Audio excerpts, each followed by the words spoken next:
Just ahead on Black Issues Forum, we explore the worlds of comics and gaming and how both industries have impacted by the contributions of Black creators, characters, and communities. We'll discuss how the evolution of diverse storytelling and the ongoing quest for equitable representation shapes the future of media. Coming up next, stay with us. Quality public television is made possible through the financial contributions of viewers like you, who invite you to join them in supporting PBS NC.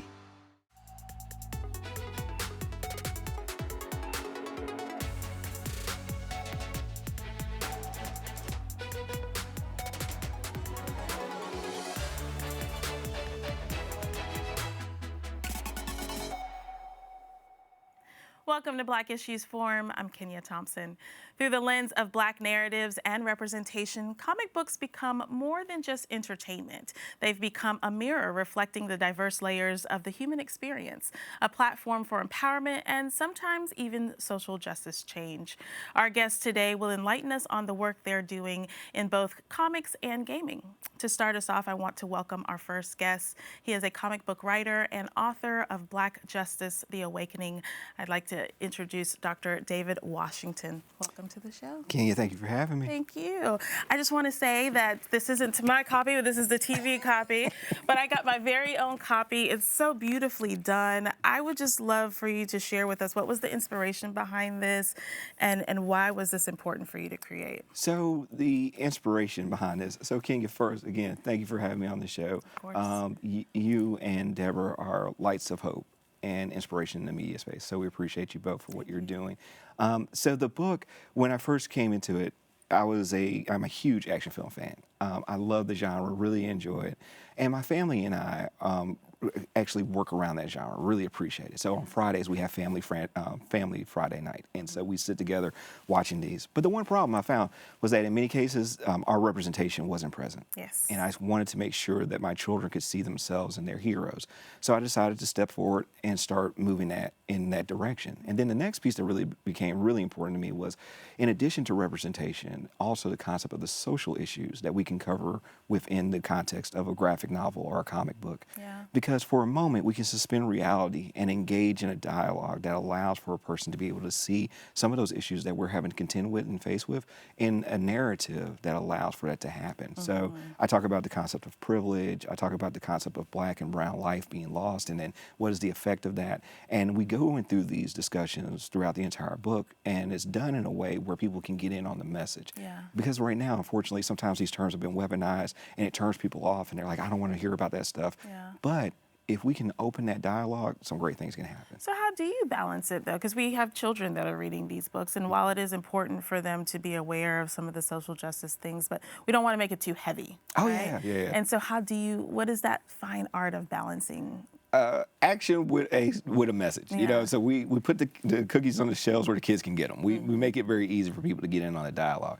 So when I wrote this book, I looked at it and said, hey, I have a deep action lexicon. Let's put that to work and let's make it entertaining. And so when the entertainment piece, when we're putting that in place, you can have engagement and you can have education. I like to refer to as the 3 E's. You can entertain, engage, and educate. And so what we end up doing there is in the book, we have that dialogue, but it's based around those actions that are there. So a story that actually comes out of the book is one where Black Justice ends up meeting another superhero, Apex, and the word "if" breaks out an entire fight.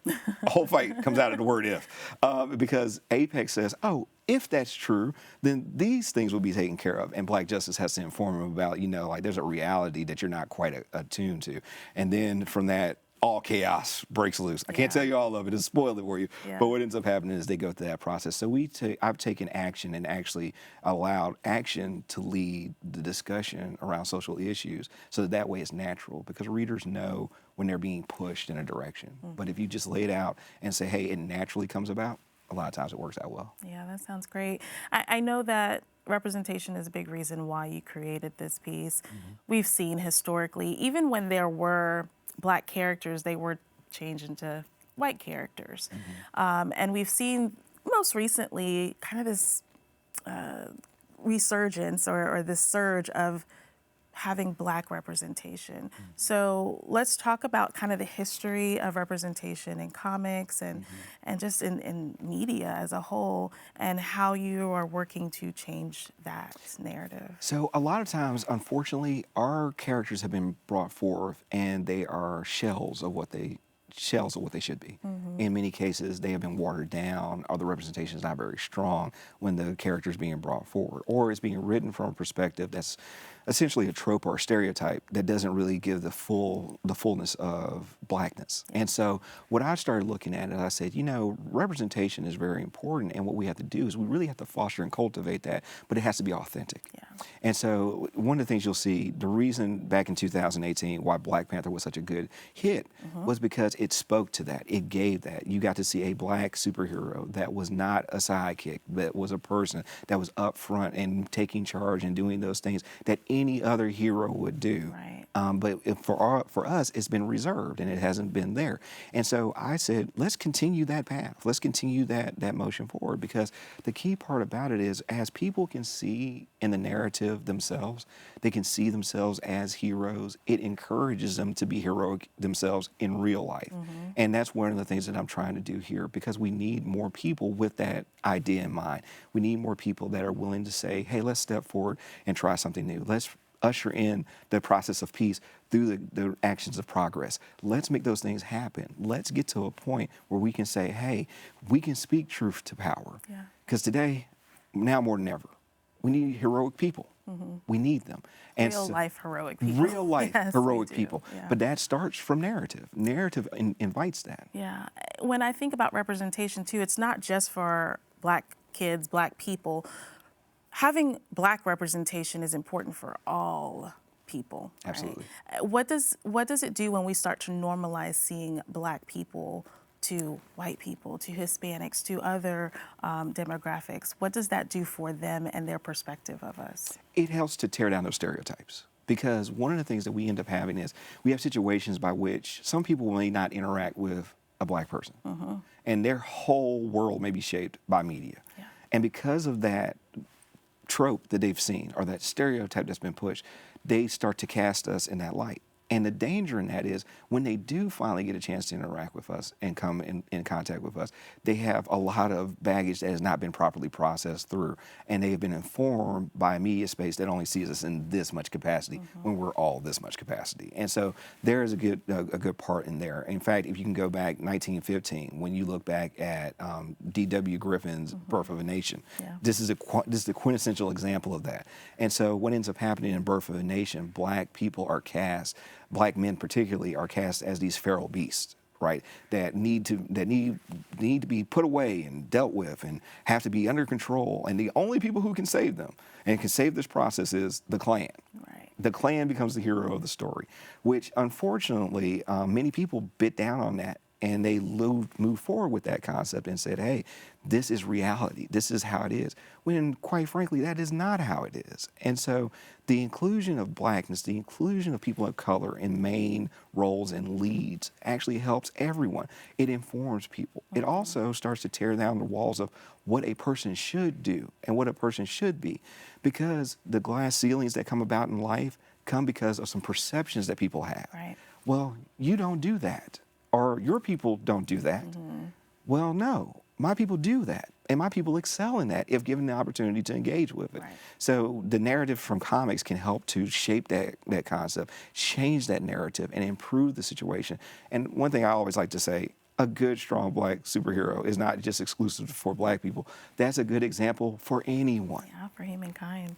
What makes people love comics so much? You know, it's the ability to kind of escape from the realities of what's going on, but be able to look at different things, new worlds, new engagements, new opportunities.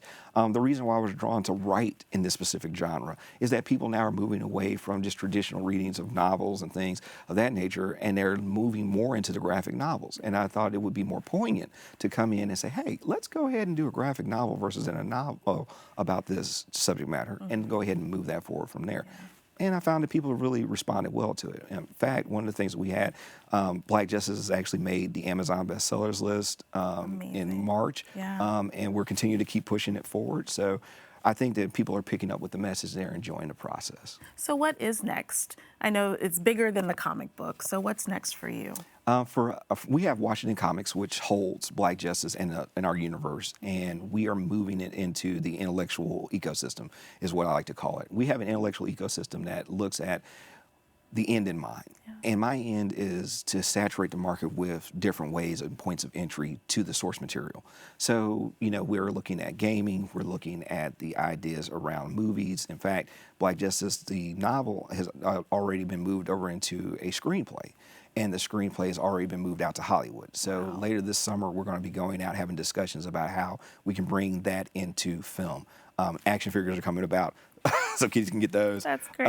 And then we're moving into that space around gaming. In about 36 months, what will end up happening is we will start moving into the area of gaming. So that way, if a person wants entry into the process, maybe they don't read graphic novels, fine, but they'll catch us in the movie. Maybe you don't catch us in the movie, fine, you'll catch us in the game. Maybe you don't catch us in the game, fine, you'll catch us in the action figures. And so the idea is to be a 360 company, a 360 engagement. So that way you can hear our narratives, you can hear our stories, and you can be courageous just like us. That's great. And it's available on Amazon, so if folks want to buy it, they can go on to Amazon right now and purchase, right? Absolutely, absolutely. You can also come to Washington Comix, and that's Comix. We went a little differently with that spelling. Okay. So you can follow us there. And you can also get some of our merch and materials and things of that nature for the book as well. Well, Dr. David Washington, thank you so much. Thank you for sharing Black Justice with us, and we hope our viewers enjoy it as well. Absolutely. Thank you for having me. Of course, thank you. Well, esports has been around a lot longer than most of us realize, and like the comic industry, Black representation has been a struggle. This week's Melanin Moment gives us a look into where we started and how far we've come.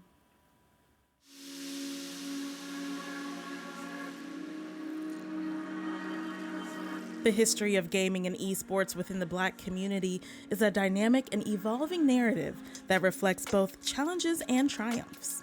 In the early years of gaming, arcades provided a social space where gamers from all backgrounds could come together to compete and connect.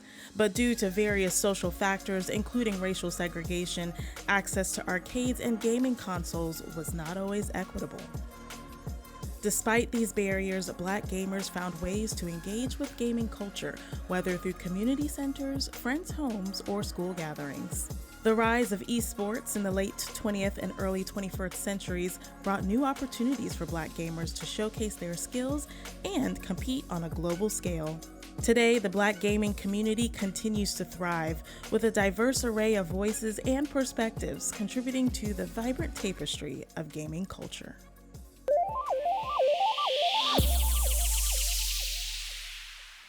In the world of esports, Black gamers and creators stand as pillars of innovation and inspiration, but they're often overlooked. Through the lens of Black narratives and representation, esports and gaming have become more than just pastimes.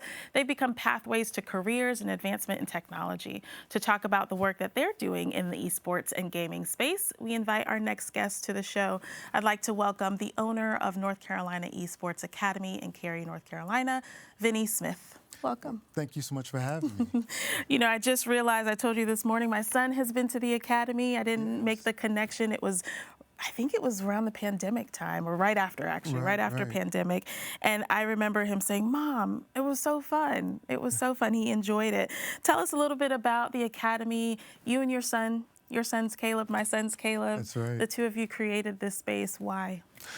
Well, we both grew up playing video games, and I really saw this as it's a really great path, starting out with video games to lead to other avenues within the field of technology. I started out playing video games. It led me to wondering how video games were made. My dad bought me some books on programming. I began programming and ended up majoring in computer science at the Naval Academy. My son, we would play video games together. He was actually playing soccer in Germany when he came up with the idea for this business. And he said, I want to take the youth development model that I learned in soccer and bring it into the video game space.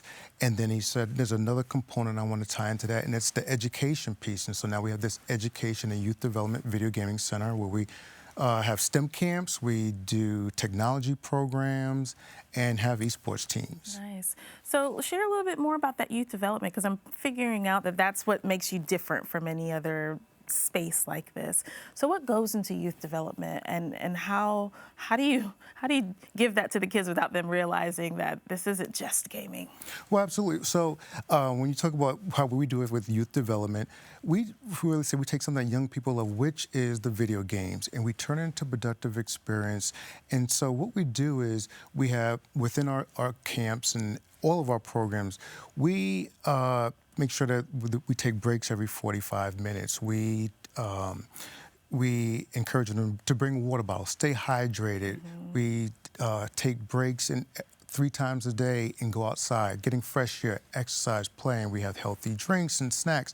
The things that parents would want their children doing at home, that's what we do. So we're not telling them to do anything. It's just part of the program, and it gets instilled into them. We get a lot of positive feedback from parents that, oh, my child is doing this now. They're, the things that they learned just by being a part of the program. And I would imagine anger management is part of that. I know my son sometimes he's like, oh, Mom, or really wouldn't call my name, honestly, right? But you'd hear the frustration or the anger, or sometimes being a poor loser or sore loser. Right. How do you work towards eliminating those characteristic behaviors that sometimes come with gaming? Well, and that's a great point. And one of the things I always say is that when you talk about that raging that's in esports, it exists in all sports. I always say the baseball player throws the bat, the hockey player throws the stick, the tennis player throws the racket, the golf player throws the club. And we see that as part of the sport. But when it comes to video games, all of a sudden parents say, oh, video games are bad because they see the child raging. But what we do is we never tell the child not to do anything. We have a technique where we take a knee next to the young person, and what happens in the game is that they lost, they made a mistake, so they get frustrated. So we actually sit there and we ask them, what happened? What happened during the game? What did you do? And then they start talking. Now they're starting to process, right? Video games are really good for problem solving and becoming solution oriented. So then what we didn't ask them is, okay, what could you have done? And then they start telling us, well, I could have done this, I could have done that.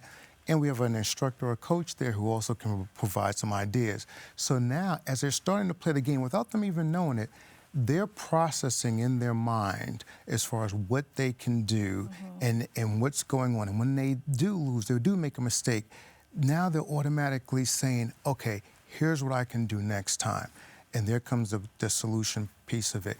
And so it's teaching them a lesson there. It removes the raging because the parents come to us and say, my child isn't raging anymore. That's great. And this is some of the things that we do to incorporate. You made mention that video games is great for problem solving and processing. And I think a lot of parents feel that video games is rotting the brain, right? And so how have you seen those that have played video games succeed in school and go on to careers that they attribute video game playing to their success?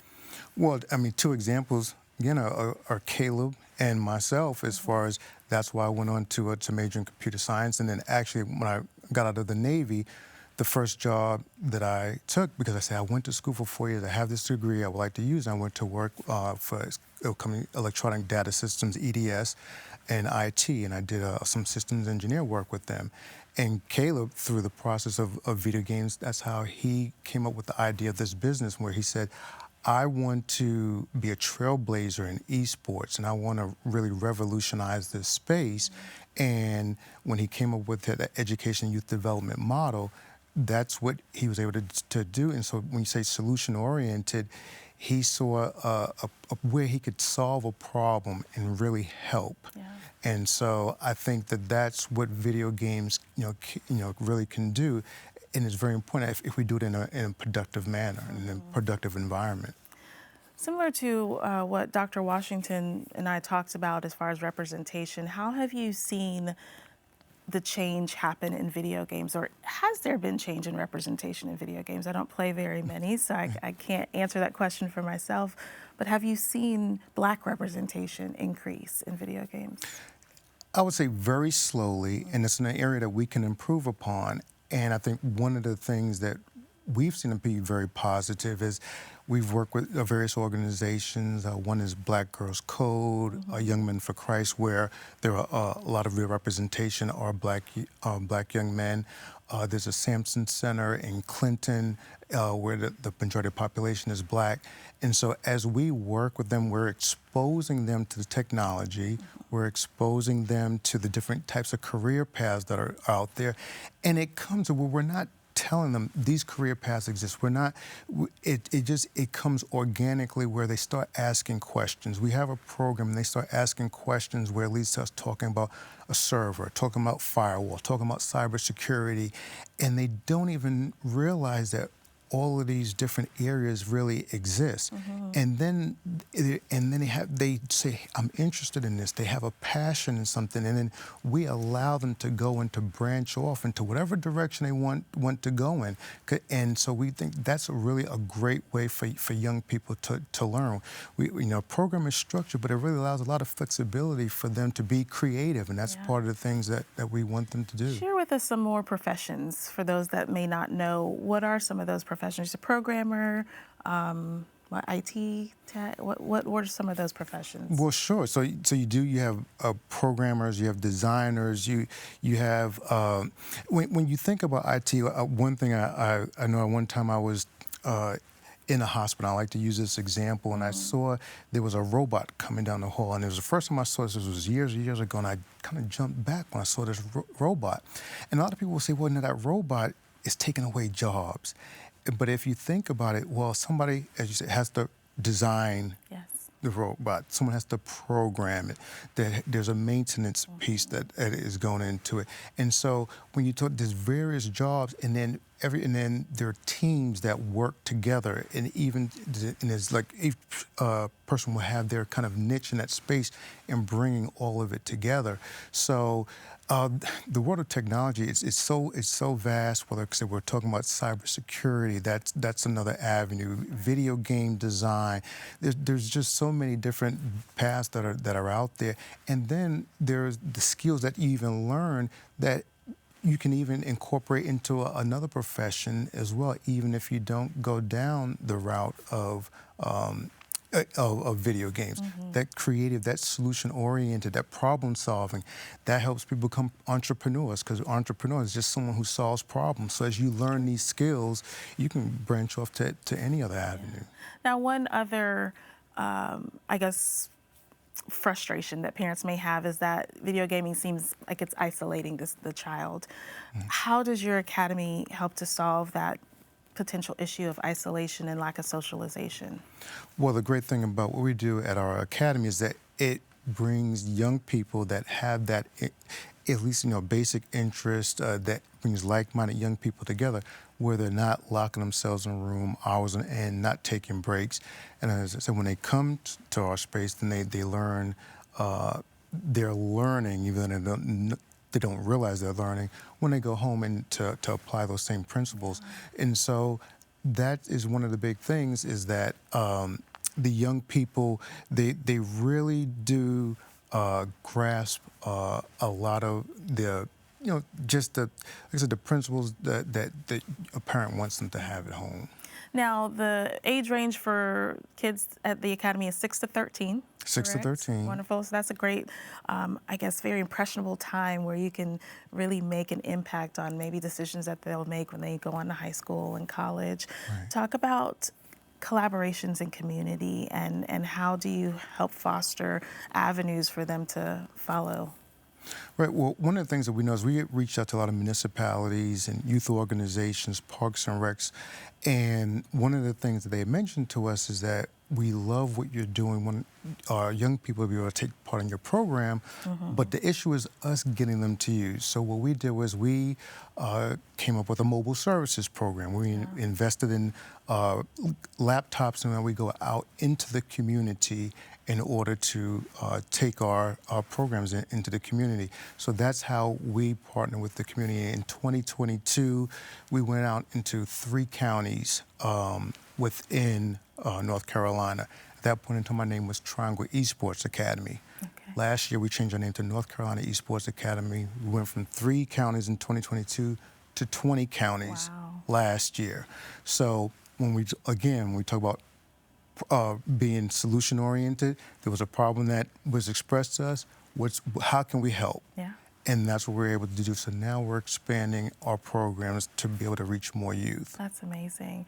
If folks want to find out about further expansion or how to get their children involved in the academy, where do they go and what's the next step?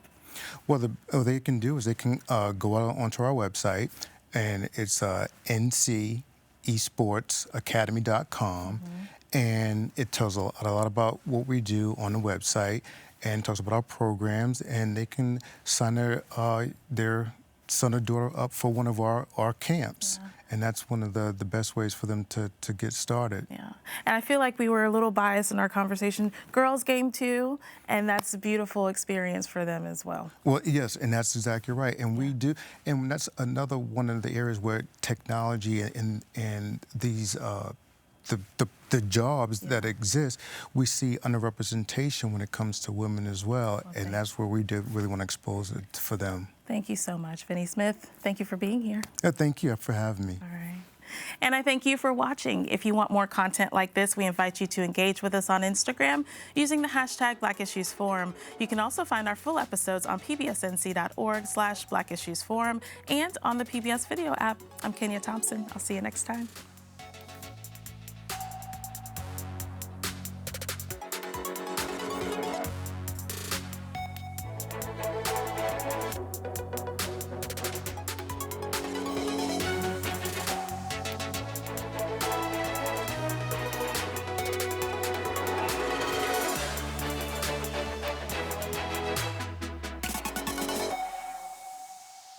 Quality public television is made possible through the financial contributions of viewers like you, who invite you to join them in supporting PBS NC.